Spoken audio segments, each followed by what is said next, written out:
Ever wish for a safe place to have conversations that need to be had? A place where you could say the things that need to be said? Well, welcome to Hope for Med. This is Hope for Med, new day for Med, for us, by us, and just for us. This is Hope for Med, this is Hope for Med, new day for Med, for us, by us, and just for us. This is Hope for Med. Hi, everyone. Welcome back to Hope for Med. This is Dr. JB. And on today's show, I am so happy to introduce you guys to Mr. David Dibble. Mr. Dibble is a serial entrepreneur. He has been in this field of entrepreneurship since graduating from college, where one of his initial businesses grew to a value of over $10 million and had over 100 employees. Since then, Mr. Dibble has been working in the healthcare arena with a focus on systems and system improvements. Lately, he has created a system-based transformational model for healthcare that we are going to be talking more about today. Welcome, Mr. Dibble. Well, thank you so much, Doctor. I appreciate so much you having me on. So, Mr. Dibble, let us start from the very beginning. Walk me through what got you interested in healthcare. Okay, well, going back to the very beginning, I got out of college and I started a business in the back of an old warehouse with about $5,000. And over time, we built it into about a $10 million business. And I was still relatively young and somewhat successful. And I always thought that, well, gosh, once you have all the stuff, I would be happy. But I found out that that isn't necessarily the case. So I started sort of looking outside of myself a little bit at, well, like, what are the answers to the big questions? Like, who am I and what are we here to do? What's our purpose? Those sorts of things.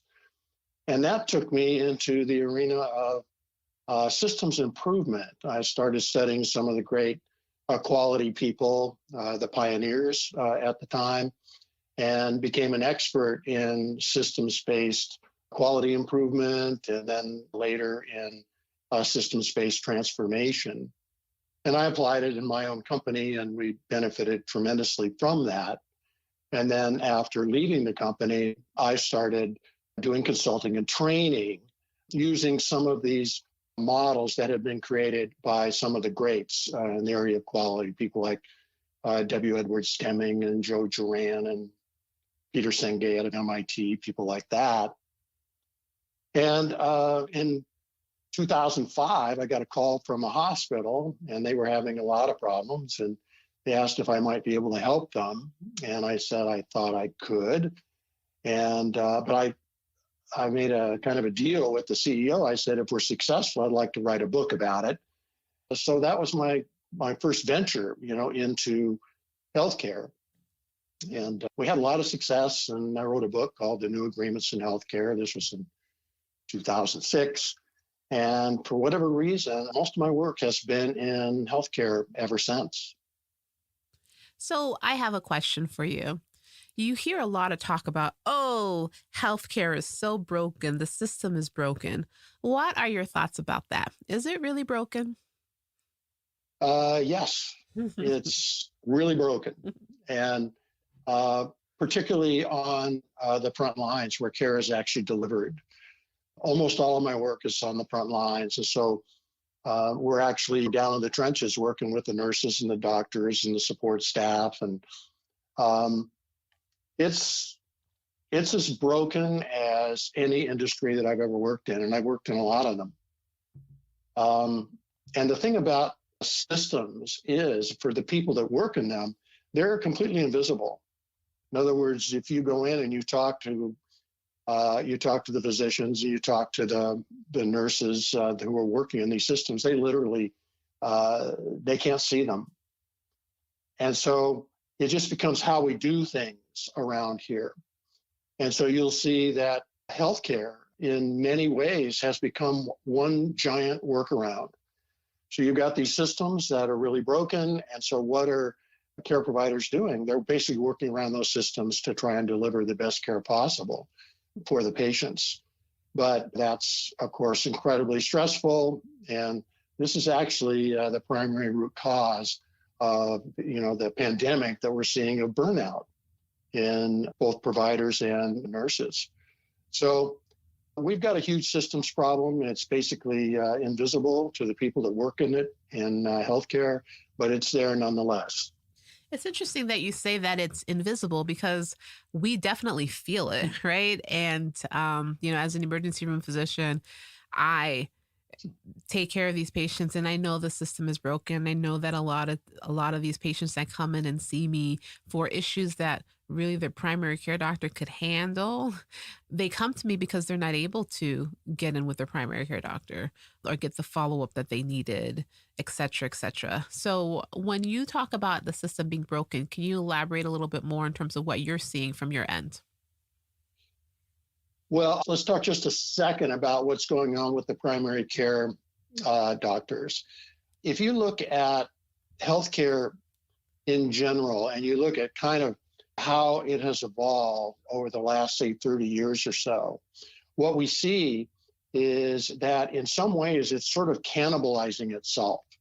And I say that because all great changes, they take place or they start on the margins.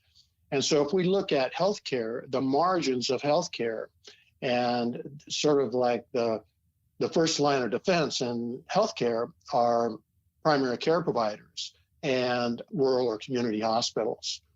And what we are seeing is that those providers, both primary care and either rural or community hospitals, independent hospitals, are basically either going out of business or being acquired. So true. And so the system itself is starting to eat its own. And what's happening is that sort of cannibalism is working its way toward the center now, where you're starting to see that it's like survival of the fittest. And if we look at why there's this concentration of power, in other words, why people are showing up in the ED rather than going to their primary care providers, it's part of this systems-based mess that is ongoing in healthcare, where the primary care providers, they basically are not there to be able to handle sort of like that first touch of patients with healthcare. They're, in many cases, they just aren't able to stay in business anymore because the business model and the way things are set up makes it almost impossible for primary care providers to stay, out there on the front lines. So what happens? People show up at the ED. And that is exactly what's happening now. These small independent offices are becoming non-existent and they are being incorporated, I guess, into larger healthcare systems. Yeah, and we see the same thing for the community or the independent hospitals. They're being snapped up, of course, by the big hospitals and that sort of thing. But one thing that the big operators or the big hospitals and healthcare centers don't realize is that when they acquire another entity, which is highly stressed, and obviously, whether we're talking about independent primary care providers or community hospitals that have to be acquired in order to stay in business, those big healthcare centers are acquiring highly stressed systems. And those systems, that stress does not leave when they are acquired. They bring that stress with them to the acquiring entity. And so that adds to the stresses that are already there in the acquiring entity. And so now we see basically an additional stresses, which one thing that's not known that well in healthcare is that stress systems produce a lot of adverse outcomes, mainly being that quality of care goes down, safety goes down, patient satisfaction goes down, care provider morale goes down, and costs go up. And those are bad things as far as healthcare from an operating entity from that respect. And yet that's exactly what we see happening in healthcare. And they've been trying for 25 or 30 years to reverse those things, improve quality of care, improve safety, improve patient satisfaction and care provider satisfaction, and reduce costs. And in the process of 25 years of doing whatever they were doing, the exact opposite has happened. And so this is where, I say a new model was really needed that would reverse those trends and at least give healthcare a chance to, get out of this mess that it's created for itself. So I know when we talked before, you walked me through your model in the terms of, how stress keeps building and building and building. In the current day, is there a place or a way for that stress to get released or not? Yes. So I'll go back a ways. Actually, back in 1980, I ran into the work of a very brilliant man named Ilya Prigogine. And Ilya Prigogine was a chemist, and he won a Nobel Prize for his Law of Dissipative Structures. And the Law of Dissipative Structures basically describes how systems and subsystems in the physical universe evolve, grow, and transform. And so this is a universal law. All of the systems, for practical purposes, all of the systems in the universe operate according to the law of dissipative structures. And so the law of dissipative structures is actually quite simple. If we take a system, what we see is that there's a certain amount of energy that comes into a system and a certain amount of energy that the system can dissipate.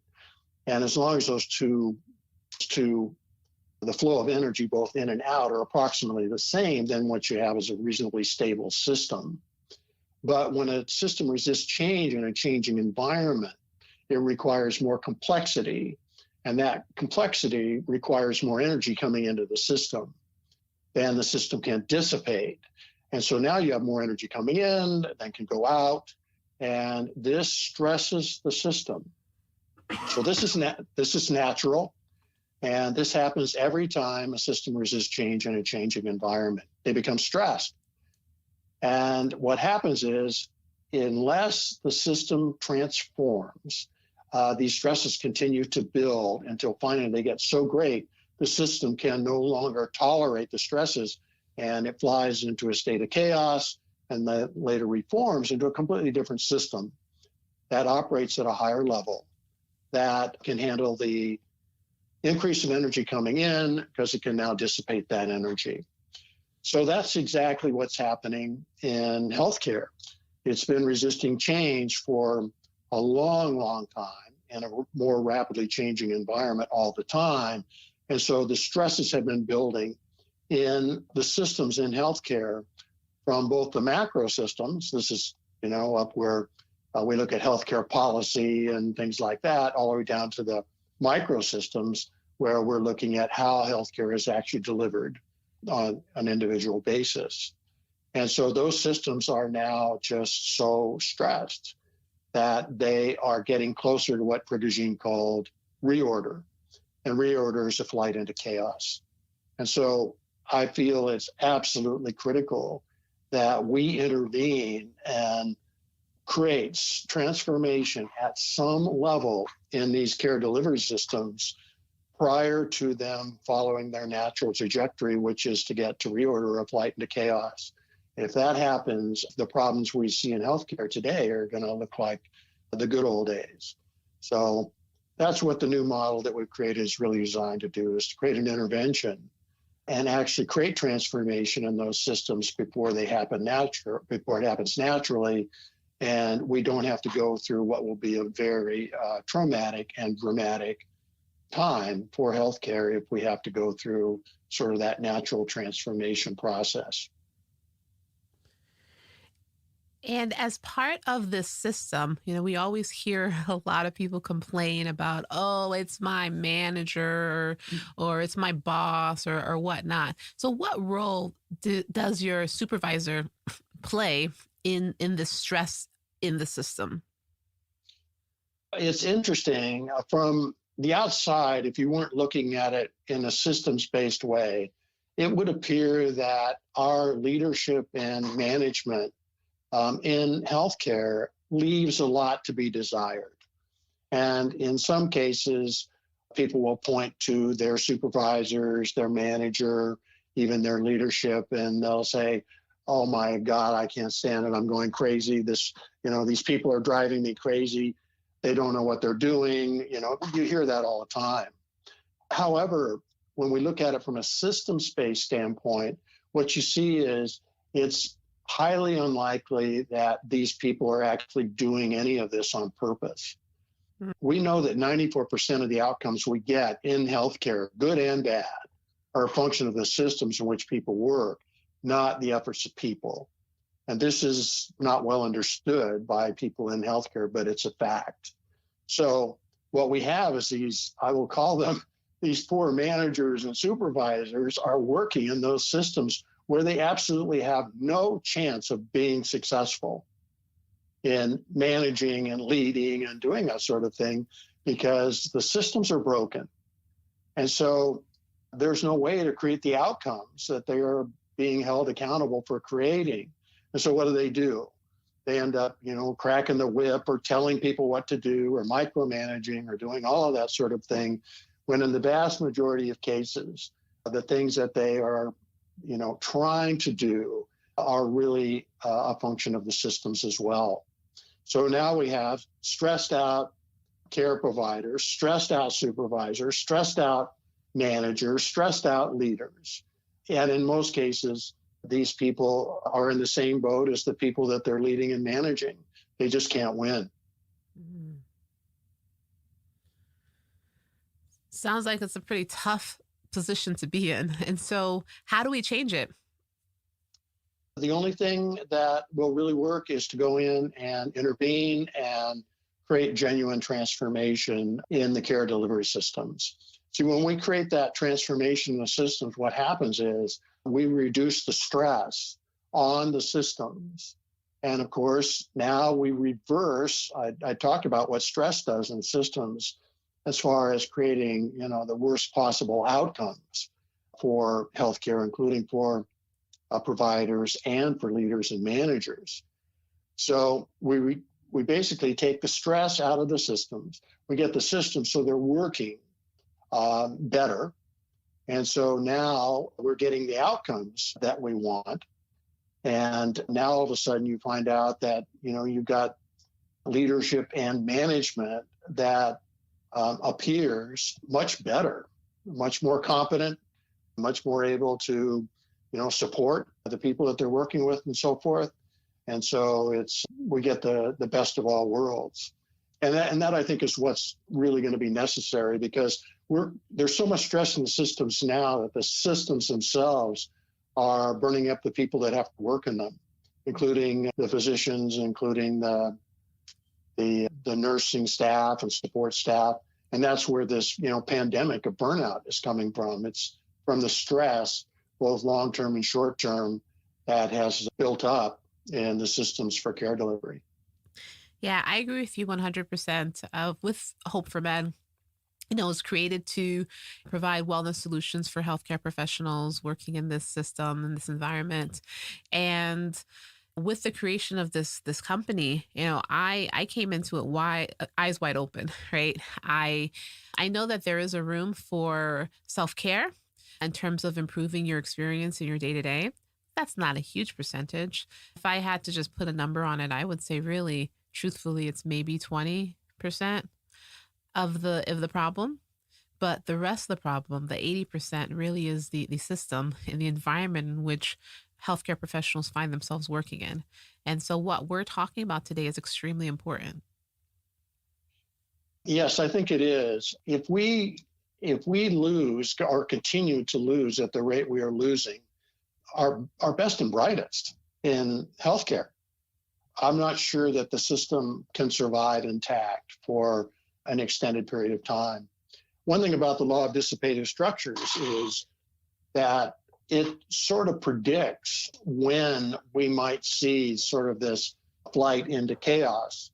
And with COVID, of course, that added tremendous stress to the systems. And what that did is it reduced the time that we have to do this intervention. And so I feel a really significant sense of urgency to get to work on doing this intervention in healthcare so that possibly, we can avoid the worst of what may be coming down the pike in what I would call, the natural intervention of the law of dissipative structures. So I'm sure my listener is very anxious to find out about, a little bit more details in terms of what your model looks like. Well, thank you for that question. I started studying the greats in quality in 1980. And this was when I started with W. Edwards Deming, who was probably the number one quality guru ever, and credited with turning Japan around after World War II and the Ford Motor Company and many others. But Deming was an amazing individual. And so I studied him in some depth and implemented his work in my own companies. And when I went out to start consulting, I was primarily using Deming's model. Now, Deming's model is brilliant, but what I found is that when I tried to take that model into I'll call it Western business culture, it was incredibly difficult. Now, I was successful, but it was exhausting because we were always fighting the culture of the companies that we were working in, trying to get into that company what in essence is not a quality improvement model. It is a management model. If you read some of the books that were written about Deming, it's Deming management method, Deming management at work. It was not, Deming quality. And so what happened, I found out very quickly, is that these management models that people had developed, such as Deming, were being jammed into what I would call the Western management model as a quality program. And it doesn't fit. It's like a, square peg in a round hole. So I started looking at some of these quality programs that, had basically come down the line, sort of one after another. So starting with Deming, and then it went to total quality management, and then there was re-engineering, and then it moved on to Six Sigma and Lean Sigma, and you can probably think of a few other ones. But for practical purposes, none of those programs have worked in healthcare. They very few of them have worked in any industry, in Western culture. But in healthcare in particular, they have all completely failed. And so I started looking at why. Because, there's nothing wrong with them. Why don't they work? And it took me about a year and a half of, looking at it, trying to figure it out. And finally, I sort of figured it out. And so I looked at what changes could we make in those models to create a new model that would work in Western business cultures, in particular in healthcare. And the big thing that I found out in looking at these previous models, which had not worked, was that they only looked at one side of the transformation equation. They looked at the system side. So it turns out, I think it was Einstein that said, you can't solve problems with the same thinking used to create them. And so it turns out, in order for these perfectly good principles to stick, there also has to be a change in culture, or there has to be a change in thinking, particularly at the level of leadership and management. And so this new model has been created in such a way that we address both sides of the equation at the same time.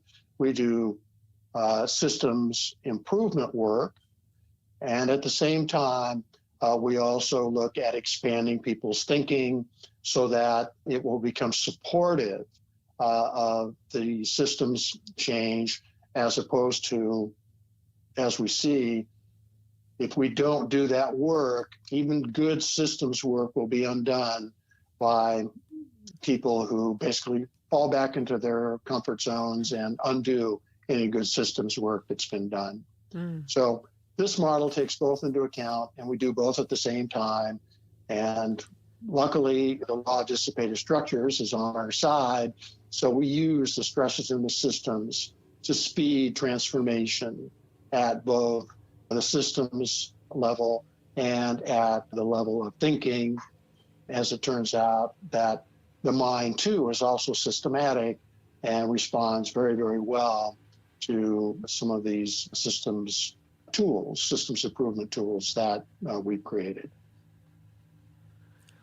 So it doesn't sound to me like this is a one-size-fits-all model. Actually, it does. Yeah, this model is universal. It'll work pretty much in any industry. It'll work in any culture. It's really, I think, because it's based on the law of dissipative structures, it is a universal model. Now, the one thing I will say is it will not necessarily work in any business culture. If there is a huge amount of fear and control in a specific business or a business culture, then this model won't work. But other than that, it's pretty much universal. So has this model been tested or applied to any hospital or institution? Actually, thank you so much for that question. Yes, I mentioned that, I started off with the first hospital in 2005. And of course, I ended up writing a book about that. That was Gila Regional Medical Center. But since then, we've gone to a number of hospitals, both large and small, and collected lots and lots of data about the successes that the hospitals were able to create. And so that data is certainly available. However, there has been a case study that's been going on at a major medical center for about 3 years now, and they are just crushing it. That's the best way I can describe it. But their chief transformation officer, who has been leading this particular case study, is now at the point where the hospital itself is going to begin publishing results and outcomes. And these are outcomes and results that are going to be going both into the medical journals and also into the journals that are more around admin and stuff like that. But they should begin publishing a little later this year. And I think that will really open up some of the doors to mainstream healthcare for this model. That's so exciting. It is. I know. I'm going, wow. What do you know? Yeah, it seems like it's been a long time coming, and it's amazing to see the model being applied and it being successful. That's wonderful. Yeah, I'm feeling like there's an opportunity to really make a difference in healthcare and a sense of urgency to do that if we can. And I believe it is in training a large number of, I'm just going to call it what I think it is, a large number of kindred spirits who want to take this model into healthcare in some way, whether it's internally as an internal consultant or facilitator, or externally as a coach or facilitator or consultant. But I really believe that if we had, a few thousand people teaching this in healthcare around the world, we could really make a difference. I definitely agree that something needs to be done, because the way that things are, again, it's not sustainable. We are going to implode, and that's not okay. It's not okay for our patients, which is why we're doing this in the first place, right? So it's really important, and it is urgently needed. COVID did nothing to help the situation. I think the best thing that COVID did for us was, you know, shed light on issues that were there but were buried under the surface, and people didn't talk about it. I think as a result of COVID, just because the stress was so great that the cup runneth over, and people started talking about the stressors of working in healthcare and what they're seeing and experiencing and how it's affecting them, things that we would have never seen prior to COVID. Yes. Doctor, I heard the most amazing thing the other day. This was actually from my friend who is this chief transformation officer. Prior to taking that job, he had been, in my opinion, one of the best international healthcare consultants on the planet.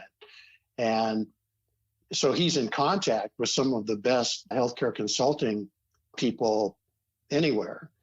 And he was sharing with me the other day. He said, "You won't believe this, but I was talking to a friend of mine who's still, on the consulting side of the business. And he said the calls that they are getting now from CEOs and from just healthcare facilities and centers and hospitals is not about consulting, for cost reduction or, the normal stuff that healthcare had been looking to consultants to help them with.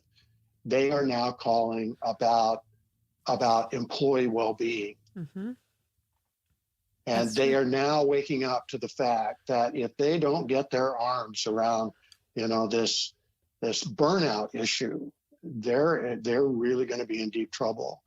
So I think that probably could maybe a huge opening for this transformational work, not only on the coping side, which is where most of the work has been, looking at how to reduce stress and how to self-care. And I'm all for that, 100%. But actually looking at going to the source and removing the stress from some of the systems that is being passed on to the people that have to work in those systems as emotional stress. I agree 100%. I don't know if it was a conversation with you when we talk about you go on these retreats, they're wonderful. You end the retreat and you're so pumped, right? Like, yeah, I love this. I can do this. And then 2 hours into your shift, you're feeling the same exact way you were before your retreat ever happened. Yeah.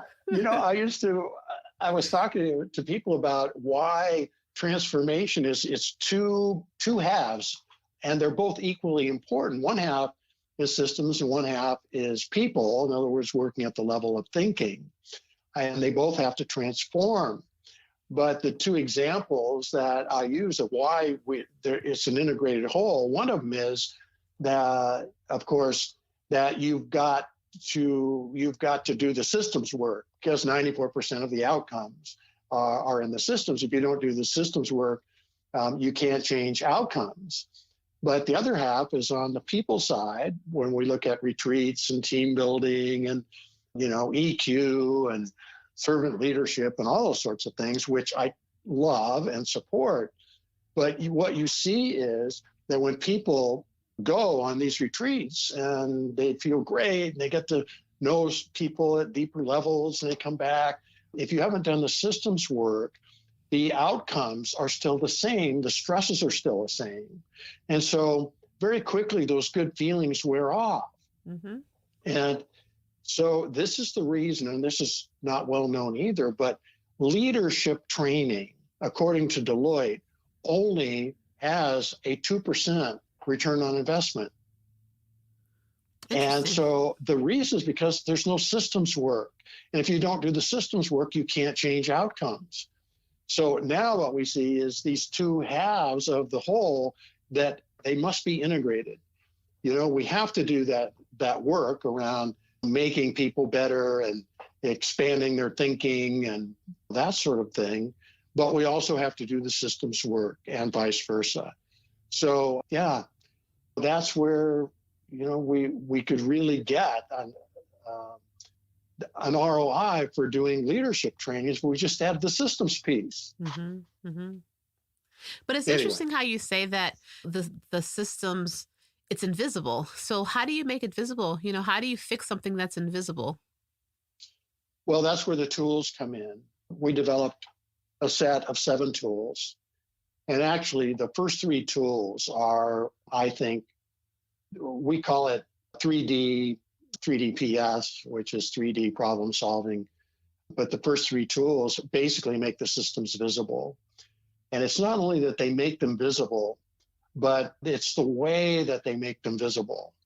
It's basically a transformative process for the people that are involved in it. And so we make the systems visible, and we also identify the critical 20% of the systems, which are creating 80% of the outcomes we want to change. And so that means that we are now working on the important stuff and not on the trivial many. And so we get huge returns for our time and investment by working on basically the critical 20% of the systems. But that process of bringing basically multidisciplinary teams together to do the work is where we actually do the transformational work at the level of thinking, where we get people to now start to interact and to understand that it wasn't the people down the hall that were creating their problems, and there's no reason for the night shift to hate the day shift. It was systems issues, and we resolve those issues together. And in the process, we are able to address that part that says that we've got to also expand people's thinking. And so we do the systems and we do the expansion of thinking at the same time while we are using the tools, which have all been designed to do specifically that. So at this institution where your model has been implemented, how long did it take for you to start seeing effects? Well, I think there's already, as they say, some quite significant wins or victories in the pipeline. But they were seeing significant changes within 6 months. In some of these departments, for instance, that had issues for decades. Wow. And so, yeah, I mean, they did tremendous work. For instance, you're very familiar with the ED. And they had, tremendous problems with, wait times and discharges and people not knowing where people were, where they were, and stack ups. It's the ED. So you never knew exactly what was going to be showing up at the front door, but they had really very few ways of dealing with all of the issues that were coming, in through the ED, because basically everything was a workaround and everything was a firefight. Mm-hmm. And so you would see, these amazing ER docs and nurses, they would be just doing heroic work. But the problem is that we wear people out doing that stuff all the time. Mm-hmm. And so they worked on all sorts of things in ED. And of course, they had all sorts of victories where they were also working in heme. And I'm actually currently working there right now in their regional neonatal intensive care unit, which is a class 4 unit. We've been working for about 6 months, but we're already starting to see, huge changes, there as well. So I think a lot of those things, they're all going to be sort of pieces of the publishing work that's actually in the process right now. Mm-hmm. So yeah, it's kind of all over the hospital at this point. That's so amazing. And I'm so excited to see the study when it gets published with the results, because I definitely think that the study could potentially be transformational, especially when we see in black and white the effects, like the before and the after. I am too. Like I said, I am feeling like the key to all of this is if we can create leverage, and that means many, many people teaching this in healthcare, both internally and externally, because it's simple, it's fast. We can teach anybody how to facilitate this model. And that's really the key. Can we get enough people up teaching this model in healthcare to really make the difference? And how long, like, is the training? Well, right now, I've just completed 2 beta tests, the online Train the Trainer program, and we'll be going live with the polished version probably in a couple months. But it's been taking the beta groups about 2 months, anywhere between 6 weeks and probably 2 months to go through the training and actually get to the point where they could begin to practice facilitating this model on small projects in healthcare. Okay, so this is all online, I take it? It's all online, yeah, because it's the only way. Almost all of my training prior to COVID had been live. And I realized right away when we were looking at taking this out to the world in a more meaningful way that it had to be online, because there's no way to reach probably many of the people that might be interested in becoming facilitators of this work. And is there some kind of like certificate or something that they acquire once they finish the training? Yeah, they're certified. They can, they can go out and they can use it in whatever way that they want. My hope is that they'll take it into healthcare doing something that really makes their heart sing. So particularly I'm thinking like the burnout side of things. What are all these people? I mean, there's so many people looking for what's next. Yeah. And I'm saying, this is it. Take this, take it in and be part of the solution for the problem that drove you out of healthcare. Yeah, exactly. I mean, there's a lot of people that are exiting healthcare. And again, the healthcare system in America cannot afford to lose all these people, right? Because it's not a job, really. I mean, yes, we get paid for it. Okay, so yes, and we use the money to live our life and pay our bills. But what we do in a day-to-day, there's no money that can really truly make up for what we experience and what we do and the care we provide. There isn't. I look at what physicians, for instance, have to go through in order just to become a physician. And, it's a calling. It's the only thing I can say is it almost has to be, because no one would do that just for the money. Nobody. Yeah. I mean, you can start it, right? You can start in college. Ooh, yeah. When I graduate from medical school and become a doctor, I'll make so much money. Yeah. And then you go and you start as a pre-med, right? And then there starts those hurdles you have to jump through. And like from off the bat, half of them are gone, and then it continues from there. Yes. And I look at, and then of course, when you get to where you are, where you've been there and you've been practicing for a while, and now you are in that system and somehow you stay with it. It's not easy. I mean, I don't even know how you guys do it. Because it's those wins that you have that remind you of why it is that you're doing this. It's that connection you have with that patient, even if it's just one throughout your day that you really feel like you had an impact on their life. It's that family that you're able to explain things to where they really get it. Or it's just being that person that's listening. At least for me, and I guess I can't talk for everybody. I can't talk for all my listeners. But for me, it's those little wins that really give me the strength to continue. Yes. And I would just say, the people that actually deliver care, in my estimation, you guys are amazing.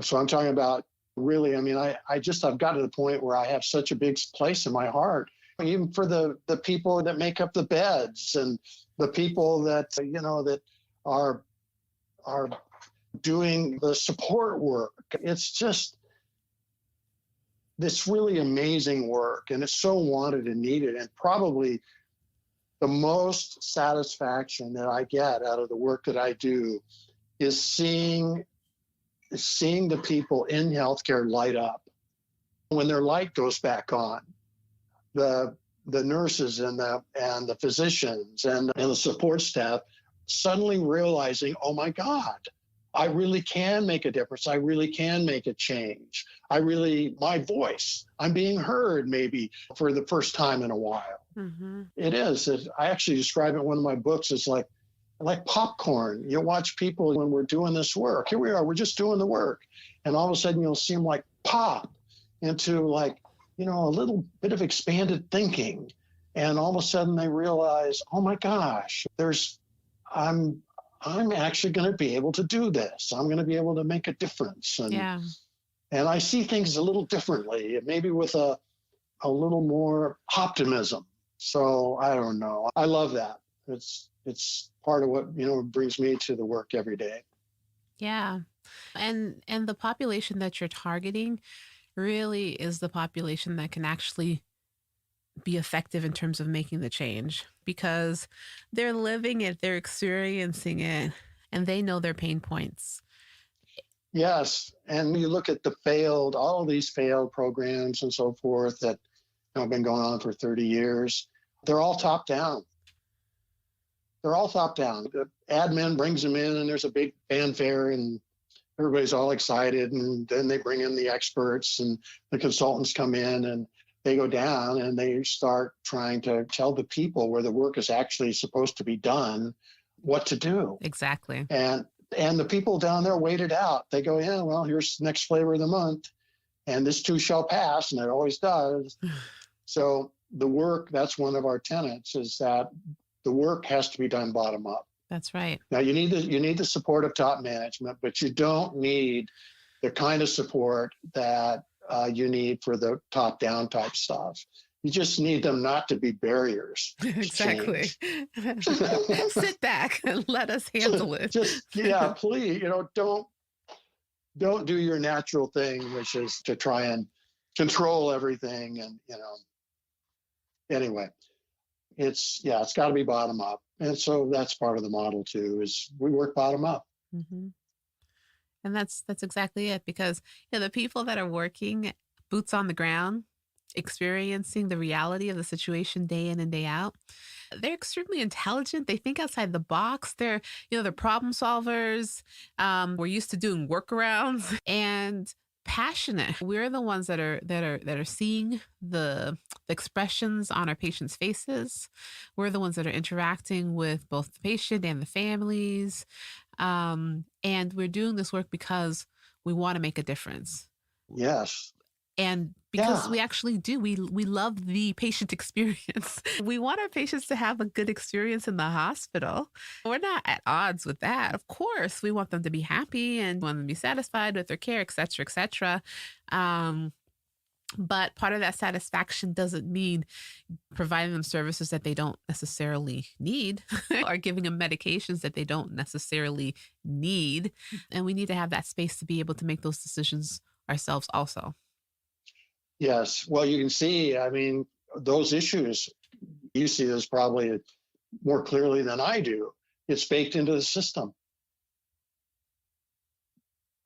Yeah. In other words, the fact that when we look at, well, why would someone in general, why would someone over-medicate, or why would someone do something that was not in the patient's interest? And you'll see it's in the system. When you start the physician maybe having to protect themselves based on policy and stuff like that you run every single test, and somebody could make the argument, well, yeah, that's great because it generates more revenue for the hospital. But you start looking at policy and the system itself, and you start looking at, if you don't do that stuff, you put yourself and the organization at risk. Exactly. It's called CYA. Yes. But look, it's in the system. Oh, yeah, exactly. We have an acronym for it. Yeah, but you're going to see, there are very few bad people in healthcare. There really are. There's just an awful lot of really poor systems. When you go against the system always wins. Yeah. It That's does. the thing people don't understand. I mean, if you put the best people on the planet in a bad system, and the system will win. It's powerful. Well, 94% powerful. Mm. Yeah, and that's an amazing statistic. It's true. Many people in healthcare don't realize that. No, matter of fact, the vast majority don't realize it, and they really think that people are the cause of both whatever comes out good or bad. And you find that no, it's the system. But again, we're dealing with something that's invisible, so it just becomes the way we do things. Well, ever since To Err is Human, that book came out, and we started really shedding light on the adverse events that happen and whatnot. I know there was a change in language in healthcare system where it has transitioned from, oh, it's the doctor's fault or whatever. Anytime something happens, it's always blamed on the system.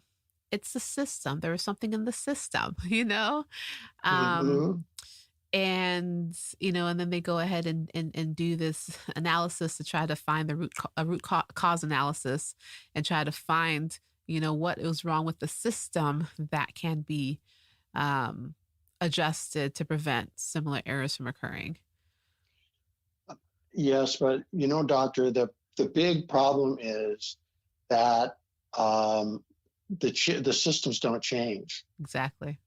They say, okay, we're going to do root cause analysis, and we're going to, evidence based. You hear it all the time in healthcare, and yet it doesn't matter. You can have all the evidence in the world, and you can practice, bring in all the tools, do Lean, do Six Sigma, do whatever it is you're going to do, but the systems don't change because the culture of healthcare is no change.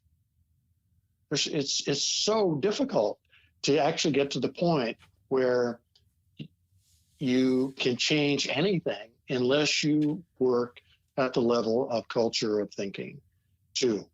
And so you just see it. You've got 2 million injuries a year in healthcare. You've got 300,000 deaths or some number I think was ridiculous. And that number has been the same approximately for decades. And all of that root cause analysis and all that sort of thing hasn't changed a thing. And so that's when you have to start looking at what is the model by which we are trying to change these things, because it certainly is not working. It's true. That's so true.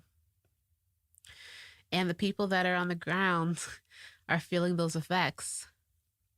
Yes. Well, you see it because of what's happening now with burnout, wellness, and all those things for the healthcare providers themselves.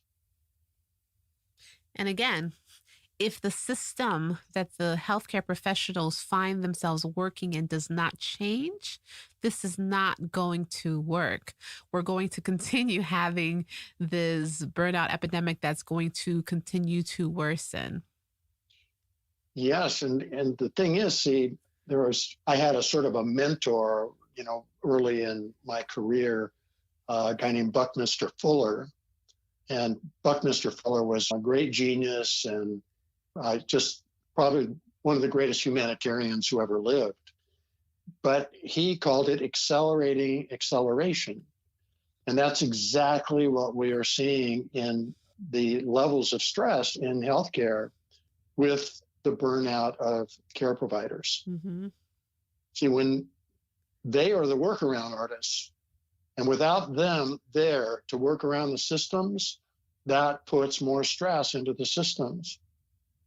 So that's accelerating the already acceleration levels of stress into the systems in healthcare.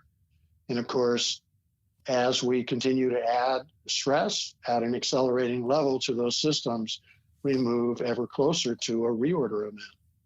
Yep. So true. So, with that being said, Mr. Dibble, if my listener wanted to get in touch with you, wanted to find out more about this model that we've been talking about, how can they reach you? Probably the best way is just send me an email. It's david@thenewagreements.com. And that's also our website, thenewagreements.com. And then also connect with me on LinkedIn. I'm real active on LinkedIn. And for whatever reason, I seem to be connecting right and left with people from healthcare these days. But yeah, and I'd love to hear from you, particularly with the launch of the Train the Trainer certification program in a couple or 3 months. I really believe that if we get lucky and this gets out there in a big way in the world, we're really going to make a difference in healthcare. And in closing, because we are reaching the end of our time together, do you have any final words of wisdom that you would like to share with my listener? Yeah, I think I would just say that I know there's an awful lot of things going on in the world right now, which are daunting to say the least. But I would also say that I think we're all here for a reason, and that in some ways, this may be the most exciting time to be alive in the history of humanity, and that we're here really to do, I think, our real work in the world. And this is it. It's our opportunity to step up and to really make a difference in the world. And yeah, let's get to work. I love it, because getting to work, making a difference, making a change, not only will improve things for us and our colleagues, but also the future generations to come. Yeah. Who says a doc can't rap? DOCTORJB. The greatest doctor to ever touch the mic. The greatest podcast ever broadcasted or pre-recorded. Come learn some. Each one teach one. I'm done.